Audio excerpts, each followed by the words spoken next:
Welcome to Ali Fitness Podcast, a weekly production all about bringing health into fitness. With a background in chemical engineering, Thaddeus Owen spent a decade developing pharmaceutical products until he decided that traditional medicine for children was perhaps not the best approach. He then decided to return to nature and work on his own terms. Essentially, he took control of his own biology by becoming a biohacking master.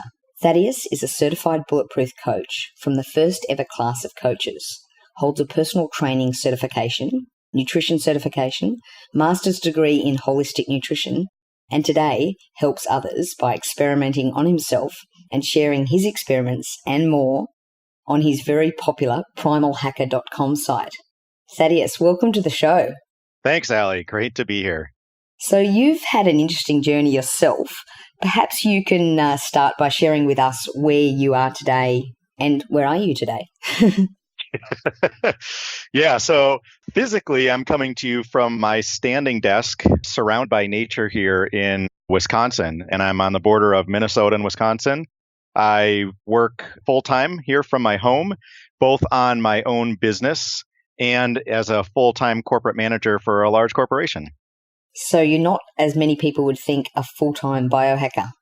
Well, I wouldn't say that. I am a full-time biohacker. However, I also have a full-time job, which makes the biohacking that much more interesting. So while I don't have all day long to get up and start doing nothing but biohacking and get rest so I can do more biohacking, I do have both a full-time job and young boys that I raise. However, I am always doing biohacking no matter where I am. So maybe you can tell us firstly why you went from pharmaceutical products to, I guess, a more natural biohacking way. Yeah, of course. That's a story that most people tend to fall into, especially back in the 90s when I graduated college. It was very challenging to find the type of career and jobs that are available today. And of course, when I was going to college, the internet was very new, so finding out about things was challenging. So I took a very traditional route. I was always out in nature. So I grew up in central New York, near the Adirondack Mountains, the Finger Lakes, the St. Lawrence River. Spent most of my time outdoors as a kid. And when I went to college, I really had no idea what I wanted to do. My parents didn't work for corporations. They didn't run their own businesses. So I was very limited in what I knew about the world outside of nature. So I went to school for chemical engineering. And during that time, I studied a lot of sustainable and environmental engineering, cleaning up groundwater from contaminated sites and all sorts of things where we were looking at how the natural world is contaminated from chemicals. So I always thought I would use my chemical engineering degree to do exactly that, clean the world up from harmful chemicals. I had always had a passion in food, nutrition, and fitness as well. And so getting out of college, I looked for a job in either cleaning the world up from chemicals or working for a company that made much safer products. Very, very challenging to do at the time in the 90s. And so I ended up working in a very traditional career, developing beauty care products and pharmaceutical products, thinking that at least if I'm developing pharmaceuticals, I'm doing good in the world. And quickly learned that that pathway was not quite for me. So I was standing at the top of a 10,000 gallon batch of children's pharmaceutical product, dumping a brown fiber pack drum with skull and crossbones on it saying poison. It was a carcinogen because of lead. And then I was dumping high fructose corn syrup in there and then a red dye after that. And we put in so much high fructose corn syrup, it was at what's called the laxation point. So the point at which if you have any more high fructose corn syrup during the day, you'll have diarrhea. And so if you drink your pharmaceutical product as a child and eat a red gummy bear or something, you're over the laxation point for the day for high fructose corn syrup. So it was at that point that I could no longer do what I was doing in the pharmaceutical world. And I went back to a whole lot of inner work and personal work and just tried to really determine where I needed to be, and ended up working for another corporation at the time, running a sustainability group. So I was involved on the sustainability team, helping the designers and engineers choose non-toxic products to go in furniture. And then my job is to really advocate for that all over the world for the furniture industry. I immediately moved into that job, as well as transition my life to stop going into the corporate headquarters and live a more natural life where I could work from home, therefore work outdoors, get natural sun time, add more movement into my day, and set my work environment up to be much more optimal. That sounds like a dream. So I guess what I wanted to ask you is the term biohacker is just thrown around randomly these days, and it's sort of got some interesting connotations that go with it. But what I love about what you do is it's not rocket science, and it's not here, buy all these drugs or use all these little instruments to biohack your life. And in fact, it's quite the opposite. So what are some no-brainer biohacks that most people who really care about their health and fitness should implement into their lifestyle if they haven't already? That's a really good question. And it's so true. Even when I got into biohacking, I went for the gadgets, and it's like, I have to have this, I have to try that. And after all of that and learning all the science that I could, it really comes down to very simple things. You find in the biohacking space, there's so many people that say, what do you wish you knew when you got into biohacking? And they say, I wish I knew how much money I was going to spend. Well, really, if you break everything down, the most simple things you can do are completely free. So number one, and my number one thing that I tell everybody is getting outside at sunrise or within 30 minutes to 1 hour of sunrise. That is so critical for our health. Getting your sunglasses off, taking your contacts out, your glasses, and getting natural sunlight in our eye. I'm not saying look directly at the sun, but get that natural sunlight in your eye by looking 15 degrees off from the sun, being outdoors surrounded by that natural light with as few clothes as possible, barefoot on the ground. And that alone can improve your health so much if you see more sunrises than not throughout your entire life. So that's my number one. And of course, there are a number of other things, all of them being free, as long as you understand some of the basics. So, I'll give you two more, which is sleep. After getting morning sunshine, sleeping. So most people think it's a badge of honor to have lack of sleep and be running a business all night long or being on social media all night long. But in reality, getting sleep is so critical for you to be productive, for you to be healthy, and for all the rejuvenation benefits that you get during that time. So getting a proper amount of sleep in a properly created room such that the room is dark, there's no LED lights on, you're going to bed at a similar enough time every night, and keeping the room fairly cool. These things all make a massive difference on your health. And then the very last thing, of course, in my opinion, is getting clean water that's free of fluoride and chlorine and chlorinated products. So some sort of filtered water, spring water, whatever you choose, getting that fluoride and chlorine out of your water. So those three things of water, sleep, and morning sunlight are kind of my trifecta of how to maintain optimal health. You can go far beyond that, but those are the critical things everyone can really do, and they're almost always free. Awesome. So on that third point then, the filtered water, I'm sure you've done ample studies of how you would go about getting that water, or what are the best brands of filters. If you're, say, living in a city and you have general tap water, would you suggest some sort of filtration system, assuming that you say you rent the place and you can't implement something more sophisticated? What would you recommend? Yeah, 100%. I would say it depends on your financial situation. You can go for fairly inexpensive, which is if you have more time than money, you go to findaspring.com, and findaspring.com will direct you to the nearest local spring. Hopefully there's one near you, and those are almost always free. As long as you have a big enough container, you can get a week or 2 weeks worth of water at the spring for free. Some people have quickly tested those springs so you can know if they're clean of contaminants like things that filter through the ground into the water, like pesticides and herbicides. So that would be something that's completely free. You can just store those water bottles. I know many, many people that do that with great success. The next thing that I would recommend is, of course, if you rent, you can get a countertop reverse osmosis water filter. So I don't recommend anything less than reverse osmosis if you're on city water.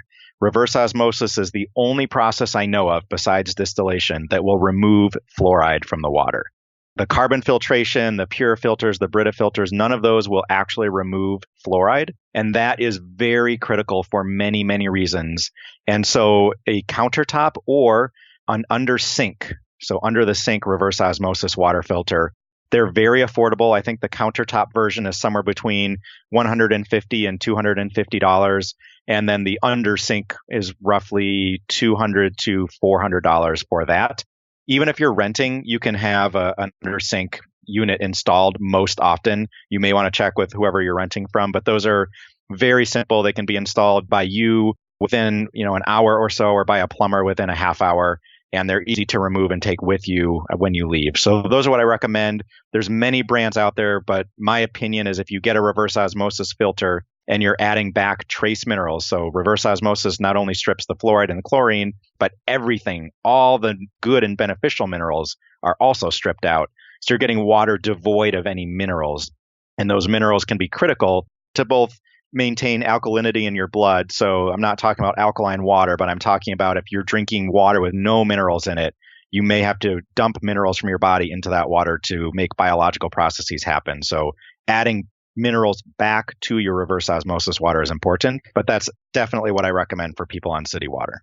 That's great. And you mentioned spring water. If we're fortunate enough to be able to get spring water, what would you store that water in?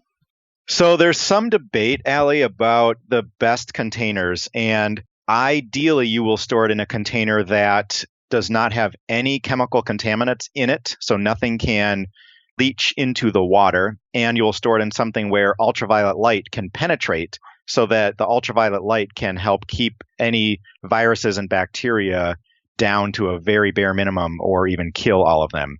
So ultraviolet light kind of sanitizes water. So the problem is glass containers are probably the things that will leach the least. So I tend to prefer glass, and I just put a little plastic cork or a stopper in that. Sort of like if you're fermenting wine or beer, for people that are familiar, I use 3 to 5 gallon glass carboys, which you can find for about $25, $30 online, even on Amazon.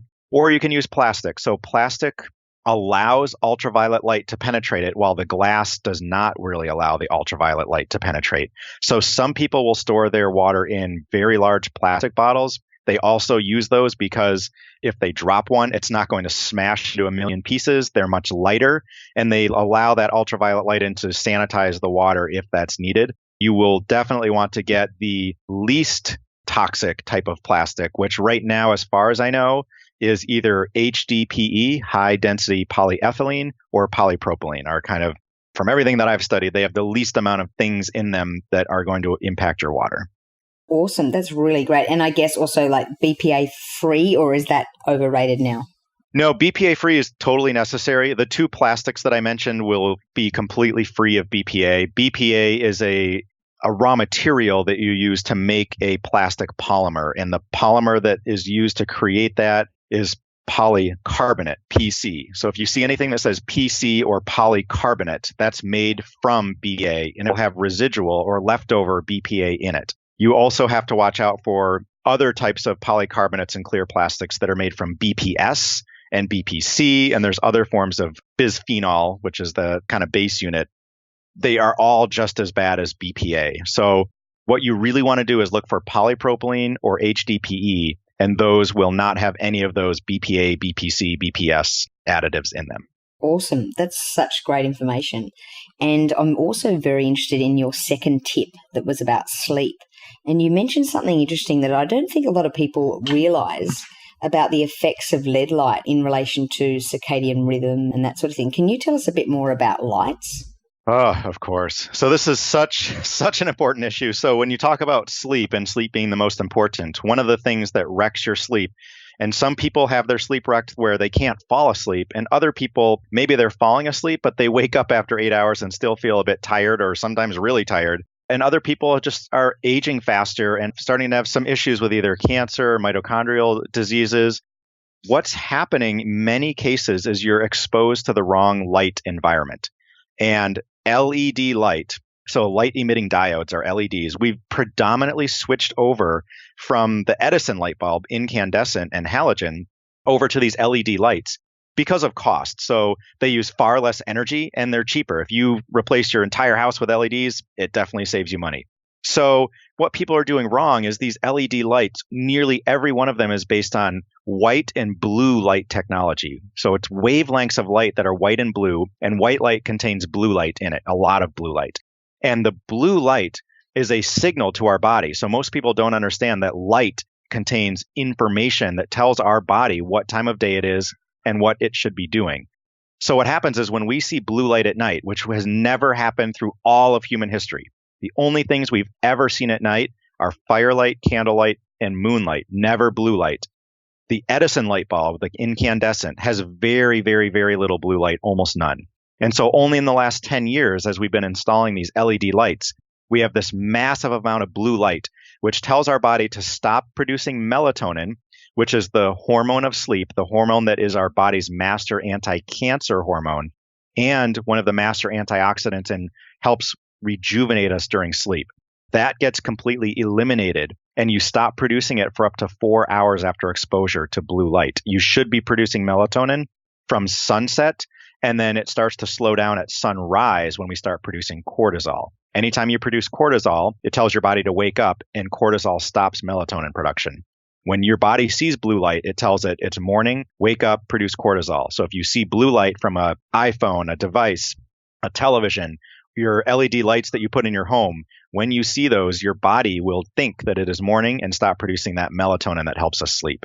Wow. And I've heard you say that that can even affect you to the point where it might take more than 15 minutes to get back to sleep. So it is slightly different for each person depending on how light sensitive you are. We know that in every person, when you're exposed to as little as 15 seconds, so you get up in the middle of the night, everything's pitch dark, you turn on the bathroom light for 15 seconds or more, and we know that that will stop melatonin production in a human's body for up to 4 hours. So you may fall back asleep and you may not. Many people are restless and find it hard to sleep because they're blue light toxic. Other people say, oh, well, that doesn't bother me. Well, we still know it's messing up their melatonin. So they might fall asleep, but they won't be getting the benefits of sleep. So ideally then, let's just start with the bedroom. What type of lights would you put in, or what type of lights have you got in your bedroom? Yeah, that's a great question. And that's one of the questions I get asked the most often is, what do we do? Because there's a number of solutions, and I'll give you a few of them. So number one, quick and easy, anybody can do it. Don't turn the lights on in your bedroom after sunset. It sounds crazy, but it can work even with kids. It just takes some adjusting. So the cheapest, easiest way to go without changing anything in your house is just don't turn the lights on and instead purchase off Amazon a red LED flashlight or a red LED headlamp. So I know I said LED lights are the ones that are bad, but if you get one with a red light in it, red LED, not white, not blue, not yellow, not orange, but red, you can still read, you can still see everything, you can still get around your house. And so I will often just keep the lights off and use a red flashlight or a red headlamp. Super easy, very inexpensive. So going up from there, you could take an incandescent light and put it inside of a piece of salt so it only glows red and orange. So those salt rock lamps people put next to their beds, I would say are not 100% ideal, but they can be better than other things, and they're very inexpensive, and most people already have lamps there. And then the final way that is something that I have done in my bathroom, my kitchen, and my living room.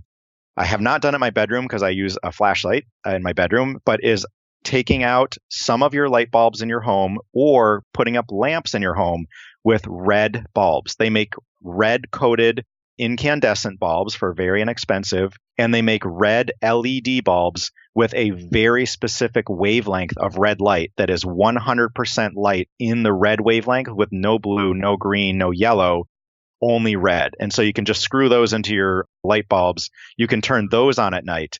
I will say, it is very challenging to do any color work under pure red light. So if you're trying to cook, everything is going to look gray. If you're trying to do color work on any other thing, it is going to be very hard. So if you do need to use light at night and you need to use regular light, use incandescent or halogen light.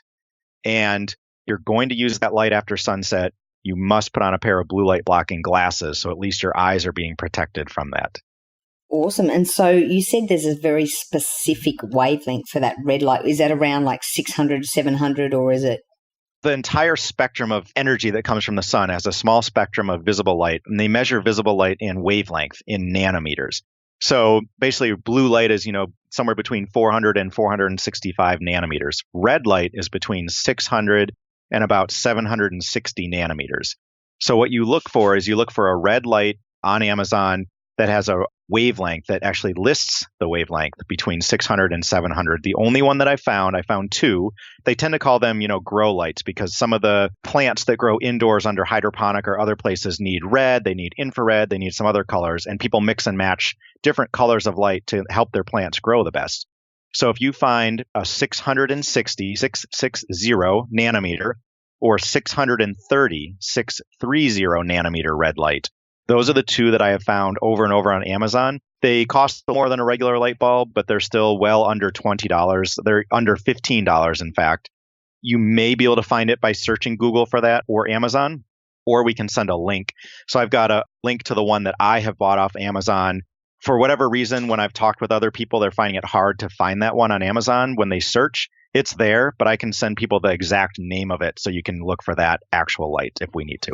Yeah, that'd be great. And in fact, I think I know which one you're referring to. And I wanted to put those in a gymnastics studio that I've got here in Manhattan. But the issue is the photos that we often take don't come out too well. What would you recommend for something like a studio? Because I'm sure you've seen this where you go into a gym or a studio and the lights are just... The lights are awful. Aren't they? This is a real problem. So what happens is you make such a higher amount of free radicals under toxic blue light because anytime our body ever throughout history of man has seen blue light, it is in conjunction with red and infrared light from the sun, always. Red and infrared are the antidote to blue. So we're not saying that blue is bad. It's bad at certain times of the day, and it's bad all by itself at any time of the day. So the gyms have ridiculously bright blue and white lighting with no red and no infrared. So you get quite a huge dump of free radicals on your skin, in your eye, and throughout your body from working out under that type of light. And that can cause more injury than working out under the proper type of light. So my ultimate recommendation, of course, is to use as much natural lighting as possible. And then when you need to light, if you can get away with using, from, I guess, worse to better, an LED light at 2600 Kelvin. So color temperature dictates the wavelength or the color of light that comes out of a light device. So 2600 Kelvin is the closest you can get in an LED light today to have the lowest amount of blue light and a little bit more red light coming out of that. So 2600 Kelvin LED light for a gym, if you already have the fixtures put in there, can be a solution that's not great, but it's better than what most people use. Going up from there, of course, you would want to mix halogen. So halogen typically most mimics the sun. So halogen lighting would be the ideal. It does have a bit of heat, but you can get much more energy efficient halogen lighting than in the past. So if you get energy efficient halogen, better mimics natural sunlight, and it has red and infrared in it. So if you're going to be working out, you want to work out under red and infrared along with the blue. So that would kind of be the ideal solution. And if you've got LED bulbs that you have to put in, I would recommend the lowest blue light LED bulbs and add some infrared and red LED bulbs around the gym. So at least you're putting some of that red and infrared into the gym space. Infrared is invisible. You can't see it. So there will be bulbs that look like they're turned off, but those are the infrared light coming through. Near infrared light is not a heating light. It does not get warm. And Thaddeus, what about for those listeners who go to a gym and can't control the lights? Would you recommend blue light glasses or... Absolutely. So I will go to a gym in the winter a couple times a week. I still try to do my workouts outdoors, but it's frankly 20 below zero here sometimes in the winter for weeks at a time. And it's impossible to work out outdoors. And if I would like to get a workout in, what I do, this is what I recommend to others, is absolutely put on a pair of blue light blocking glasses. If you can work out near a window gym, move some of the stuff over there and do that. In addition to the glasses, one of the things most people know about today is that how light impacts the eye. One of the things people haven't thought too much about is how light impacts the skin. So too much blue light on the skin can cause melasma, discoloration of the skin, and we're starting to see much more evidence that it's blue light, not necessarily ultraviolet light, that can cause skin cancer. So that's some of the things I'm continuing to follow up and research on. But that means putting on a baseball hat, putting on your blue light blocking glasses, and covering up your arms and legs. So a long sleeve shirt and maybe a pair of sweatpants or yoga pants or some longer pants so that the least amount of skin is exposed to that blue light. And we know for a fact that every study that's been done on skin cancer shows people that work outdoors or spend the most amount of time outdoors have lower incidence of skin cancer than people that work indoors. And we're attributing that to the toxic nature of blue light on both the eye and the skin. That also could possibly be linked to vitamin D, couldn't it? 100%. So it's not only the fact that blue light causes much higher incidence of free radical in the body, but the vitamin D, this hormone that is associated with far lower risk of almost all diseases and cancers, is extremely low in people that don't get outside enough, or people that live in a northern climate where even if we were to get outside in the winter in Wisconsin, Minnesota, New York, Pennsylvania, you will not be getting enough UVB, ultraviolet B sunlight to manufacture any vitamin D. Awesome. And then just one little question about blue light blocking glasses. Can you just save our listeners the pain of trying to work out which ones are actually legitimate and tell us which brand to get? For sure. There are a few brands that are better than others. I'm talking right now about blue light blocking glasses you would want to wear at night. For the people that sit at a computer all day, that work out in the gym during the day, have no natural light around them, there are some other types of glasses I'll tell you about. But I'm going to just say for nighttime use, we'll go cheaper to more expensive. The two cheapest ones are on Amazon. They're called DEWAULT laser glasses. So just like the DEWALT drills and DEWALT hand tools, DEWALT makes a laser glass, pure red. They're about $6.99. They don't look super awesome, but they will block all the blue, all the green, and all the yellow light. All three of those wavelengths can have an impact on your biology at night. Going up from there is the Uvex, UVEX. Type in Uvex blue light blocking glasses. They're also called Skypers, Skyper. They're about $7.99. They only block blue light, no green or yellow. They're much easier to see out of. When you start blocking more wavelengths of light, it gets harder to see at night. But the Uvex have been used in clinical studies from Rensselaer Polytechnic Institute to show that they can prevent your melatonin from being stopped when you're exposed to light. So those two don't look great, but they're perfect if you're going to wear them at home or driving in the car. So that's what I use them for. Working at home, driving in the car, I use those two. If you're going to be going out at night and you don't want to look like you're wearing safety glasses and you want people to think you're a rock star, then I highly recommend Ra Optics, RA, and then Optics, and it's raoptics.io. Matt Blackburn, who's an 18-year-old kid that's been studying this stuff for a year and a half, invented that company after learning all of these things about light that we're talking about. He uses what's called a 550 BPI tint.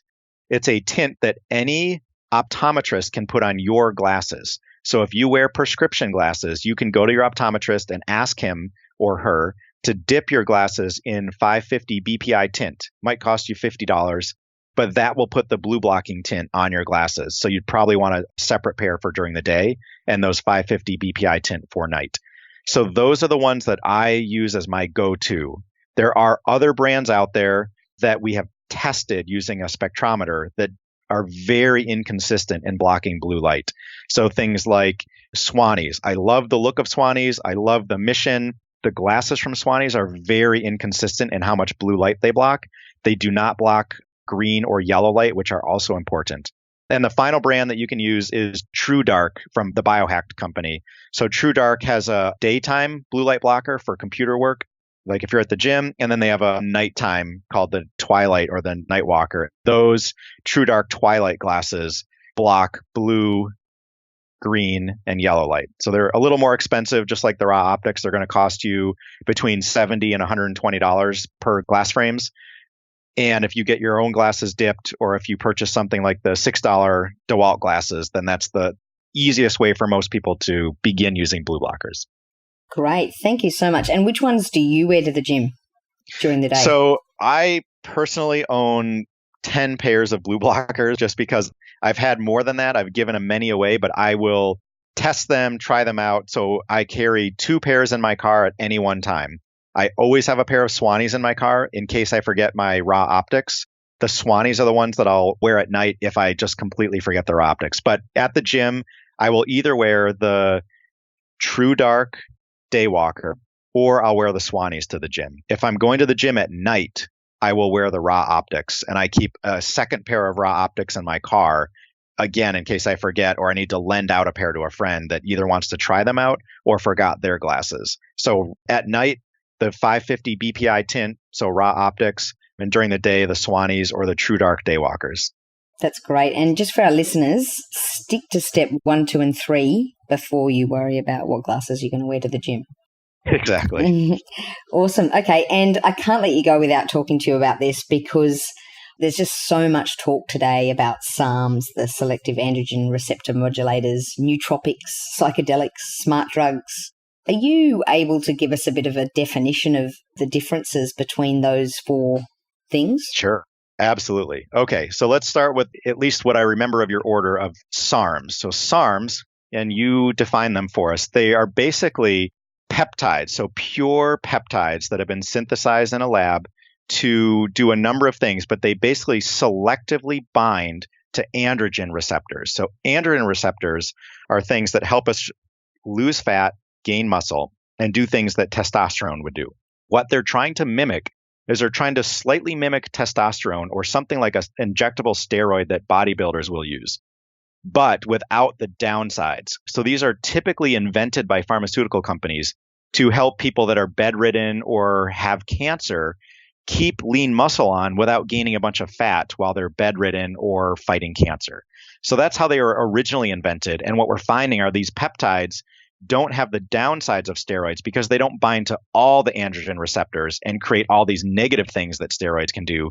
They bind only to the receptors that help with fat loss and muscle gain. And so there's some hormone pathways that they help with, but the theory is that long-term use and any use of them has very few downsides compared to using a steroid. However, I will say there are few long-term studies on SARMs. So long-term use over and over again may not be recommended, and even short-term use, depending on the SARM that you choose, can cause some elevated liver enzymes and shut down your natural production of testosterone. Supposedly, when you come off of those, your testosterone production comes back and your liver enzymes are fine. However, there, again, no long-term studies. So use at your own risk, but many people are using them as bodybuilding type supplements to gain muscle and lose fat. They do work for that. I do have 2 blogs on my erisfit.com website detailing my own experience of gaining 13 to 16 pounds of muscle in 6 weeks with no fat gain using some SARMs. So again, use at your own risk. Some people are using them, no long-term safety. Be careful. Excellent. We'll link to those blogs and also, of course, all the information that you've given us about the Amazon links. That's very interesting. And so I guess you're saying use with caution. Have you heard much anecdotal evidence apart from your own testing of any negative effects for SARMs? The only negative effects that I have seen thus far are lowered testosterone after use, anecdotally. So some people reported their testosterone was lower after use, but then 2 months later bounced higher than it was before they had started. I have not seen many other downsides. The only other things that I've read about, the New York Times had an article which I appeared in. That article and some others from other magazines did mention that some SARMs websites are selling SARMs that aren't what they say they are. So either they contain no active ingredient or they contain a different SARM than what they say is in them. So again, just buyer beware. That's great information. Thank you. And what about nootropics? Nootropics are often called smart drugs, and essentially there's a difference. Smart drug tends to be prescription, tends to have side effects. A true nootropic tends to be, but isn't necessarily natural and has little to no side effects. Nootropics are any compound that help your brain work faster or more efficiently. They stimulate various neurotransmitters in your brain often that either help produce serotonin or dopamine, things that make you feel really good, or acetylcholine and other things that help send neurotransmitter messages faster or more frequently and or increase the amount of neurotransmitters in your brain so you can make connections and basically any thought process can be faster. You can find information faster. So nootropics are all the rage right now on places like Wall Street and Silicon Valley. They're all, for the most part, if you're buying a true nootropic, completely legal, completely over the counter, where smart drugs tend to be more prescription product and you have to buy them from dealers or from India or get a prescription for them. So nootropics are a massive class, everything from medicinal mushrooms like lion's mane or chaga that can help both improve immune function, but also improve your thinking processes, to synthetics like the racetam family, aniracetam, Nuapept, phenylpiracetam. These types of compounds, some of them lower anxiety and increase the speed at which you can process information and learn information. So those are the nootropics. Most people use them to either get an edge on their peers, learn a whole lot of information really quickly, or just stay really sharp and at the top of their game. Great. And you've got a good blog on your Primal Hacker site about nootropics as well. We do. Both Eris and Primal Hacker have a number of articles on different types of nootropics as well as lots on natural nootropics. And one of which you mentioned a fair bit, and I wanted to ask you about qualia. Yeah. So most biohackers, when they experiment with nootropics, are buying bulk white powders over the internet and trying them out. We weigh them out on scales. We put them under our tongue, and then we drink them down with some water. Sometimes we add fat to them to make them more soluble. Other times not. That can be really a pain trying to weigh all these white powders out and carry them with us everywhere, and then ensure that we add the right amount of choline to that and other things that help with creating more neurotransmitters. So qualia was a product by a company called Neurohacker. Neurohacker approached my business partner and I and asked us if we would try their product out before they launched, let them know what they thought. And they were basically an all-in-one nootropic. So it contains a whole bunch of natural nootropics, Chinese adaptogenic herbs, neurovitamins and minerals, and all the support systems to help build more neurons in the brain as you're burning them faster. So we thought, hey, why not try this out? We tried it out. We're very impressed with the results. So you can look at our articles that we wrote, but essentially, I broke the Paleo FX deadlifting record the year that I tried that for the first time. The second year that I tried it for fitness competition, I both scored very well in Spartan racing, and at the Paleo FX next year was number 2 for the overall Real Fit challenge. So I found lots of benefit for both mental enhancement, but also physical enhancement from the qualia product. And now they have a Qualia Mind product. In all disclosure, we do promote that product, but the only reason we promote it is because we found so much benefit that it was one of those where you absolutely know that it's working. And so we really believe in that product, but we believe in targeted use, not every single day use all the time. Interesting, because I've actually got the one that you gave me, the Qualia Mind satchel here, and I haven't brought myself to have it yet. I get very affected with any type of drug. Even a Panadol will really take a big effect on me. So I'm scared to use it. I was actually going to have it before the podcast, but I thought I better not, just in case it. So I haven't yet used it. But do you see anyone using any of these and having any bad side effects? Any nootropic affects people differently. Everyone has different body and brain chemistry. So I will say the first time that I took qualia, it was too intense for me. It was like I had drank 3 shots of espresso all at once and was a little jittery. And that all went away when I did a little bit of physical exercise. So what I did and what I recommend to most people is Qualia Mind, you take 7 pills as the full dose. It's all one dose all at once. I recommend taking 4, seeing how you feel, then taking 5, then 6, then 7. So never take a full dose all at once unless you really know how you react to different types of supplements. But I always recommend going slower before you move up to the full thing, especially if you might be sensitive. So the downsides that I've seen of people taking these are some people, if they don't have enough choline in their body because they're burning more neurotransmitters called acetylcholine, can get headaches. I've never experienced that with qualia, but I have definitely experienced that with other nootropics when I did not take enough choline. Other people do get a little bit jittery with qualia if they use too much. One of my thoughts on the qualia, both qualia and Qualia Mind, that I would wish they would change is caffeine. They do add caffeine to it. So if you're sensitive, be aware they contain caffeine. I would love to see a caffeine-free version. And then, the other side effect that I've seen is that some people feel no effect. That can be for a number of reasons. And there's tons of them that you can list, but some of them could just be that you are fully optimized. You're getting enough sunlight. You're not blue light toxic. You've had plenty of sleep, and you just might not need extra help. Some people need more than others. Some people feel the effect more, but almost universally, everyone that I have talked to that's used it, I've met, let's say 20% of people that get no effect. The other 80% feel an effect and really like it. And Thaddeus, how often would you use it yourself? I used it for 6 months in a row when I first started using the product. And I wanted to really test it out and see what it was like to be on it for that long. I found really great benefit. I was actually transitioning from individual contributor role at my corporate job to a leadership role. And I needed to learn lots of things really quickly. So at that point, I was using it 5 days on, 2 days off, for 6 months. These days, I will maybe spend 3 or 4 months before I finish a bottle.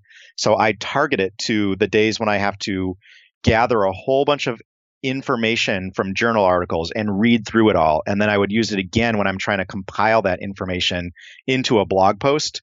I will also use it before very large presentations that I have to give to really make sure my mind is sharp to recall all the facts and ensure that I'm giving the right information and don't forget anything that I want to present to people. Right. And then the last, I guess, thing that I wanted to mention was the psychedelics. Where do you think psychedelics can be beneficial for biohackers? Yeah, I think this is one of the more controversial areas, although becoming more accepted as we hear more and more mainstream documentation of university professors studying psychedelics for very specific purposes. So what I think is psychedelics have a very important role, not just for biohackers, but for all humans and all human consciousness. And I don't say that lightly. And what I want to ensure people don't take away is that they're used recreationally. That is not how you want to use psychedelics. Targeted use of psychedelics for very specific purposes can be extremely powerful and life-changing for many, many people. So we all have heard, hopefully, of Tim Ferriss, who is doing work on psychedelics with Duke University. And what they're doing is finding a way to give somebody a dose of psychedelics and be over PTSD, anxiety, or depression in one session. So I, in the biohacking community, see more people not doing full doses of a psychedelic because you need to really be in the right environment and know what you're doing, but using micro doses. So when we say a microdose, we're talking of 1/10 of a full dose, 10% of a full dose, where you will not get any hallucinogenic effects. You can still drive a vehicle, go to work, etc., based on other people's experience. You can still do these things. And what you're looking for is some people are using them in Silicon Valley to just be more connected, more creative, get an edge on their peers. I do not use them that way, nor do I always recommend people use them that way, although they can be very effective for that. But instead, to target internal psychological work that you feel you need to do. So anxiety, depression, loneliness, there's a whole bunch of things that you can target internally. There's some other things that I can list privately for people if you would like that you can overcome using psychedelics appropriately and at a microdose level. So again, these are illegal substances in most areas. So I don't advocate that people use them. And if anyone does use them, it is definitely use at your own risk and try to do your research to know what you're doing. But I have found extreme benefit in overcoming internal emotional issues, long-term emotional issues that nothing else would work for years and years and years in one session on a very targeted microdose with an intention to go into that session to solve a problem. For our listeners then, if they felt that they could really relate to that and they had something that they wanted to work on, I know you're not advocating it in any way, where would you recommend that they could do some research about it? Because there's a lot out there on the internet, and I can imagine there's some perhaps not so many good articles to read as well. Where would you say to start in terms of research or where to get help in that area? This is one of the challenging things in this case when more and more people and more mainstream university professors are understanding the benefits. It is still extremely challenging to find good information because of the nature of the legalities. So one place that I've had success finding information in the Twin Cities of Minnesota, there's a psychedelics meetup group, and it's run by a professor from the University of Minnesota where she is studying psychedelics at the university, and she comes to present very researched information to that meetup group. If you can find a local meetup group or a local professor, so there's plenty of professors at University of Berkeley in California that are running microdose experiments through the university today. On the East Coast, Duke University and Johns Hopkins probably and some others are running some experiments. So if you can find a university professor and have them help you find the literature that you can read and other sources, that's helpful. Also at the University of Minnesota here locally is Dennis McKenna, who's one of the founding fathers of psychedelics. And so information from his references and sites can be very helpful. Other places, there are many Facebook pages, Facebook groups that deal with this. So you can start there and hopefully they will then lead you to information that's very credible and trustworthy that you can research from there. So those would be my favorite places to look for information. That's awesome. And Thaddeus, I know Primal Hacker runs retreats. Would potentially on a retreat you delve into sort of microdosing or anything like that, or discussions around that? Yeah, it can be sensitive for some people. However, we just finished our retreat last night and I'm back at it this morning trying to recover from all the information that was crammed in my head from this retreat. We actually had a really great time learning about EMF and 5G and so many other things.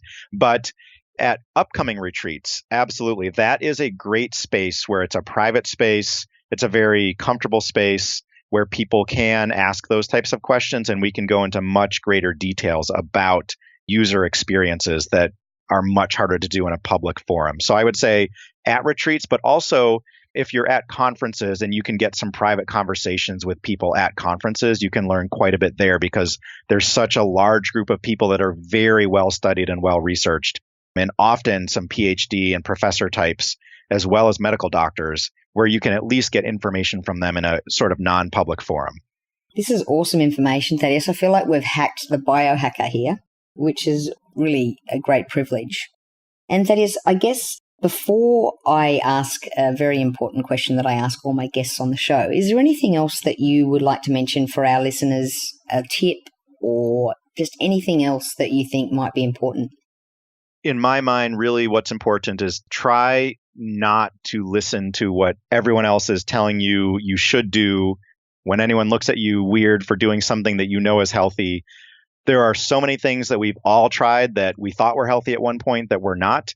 Everyone is still learning. So always be willing to both learn something new every day and be willing to change your mind and your opinion based on new information, and never be afraid to experiment to see how things work for you. I like that advice. So the question is, do you have a tattoo? I do not, nor have I ever, and I have no desire to have a tattoo. Is there any reason? The reason I don't have one at this point is because I never felt called to get a tattoo. And now that I have learned that tattoos both have toxic ink in them and block our body's ability to absorb sunlight where the tattoo is, for those reasons alone, I will likely never have a tattoo. I expected an answer similar to that, which is quite good, quite profound. Mind you, I do speak to other healthy biohackers that it's too late. They've already tattooed themselves out over the years. So exactly. And there's ways you can try to hack that. I would say it's absolutely personal. I have nothing against people that want to get them, but definitely understand what the health impacts are and then make an informed choice. Excellent. Well, really appreciate your time today. We're going to link to the blogs that you mentioned, as well as the 5G blog that you recently put up. That's really interesting. So we'll link to that and all the Amazon links and everything else, as well as your Instagram where people can find out about your retreat. Great. Instagram is definitely the number one place to find us. Great. Thanks again, Thaddeus. Thank you, Allie. Had a great time.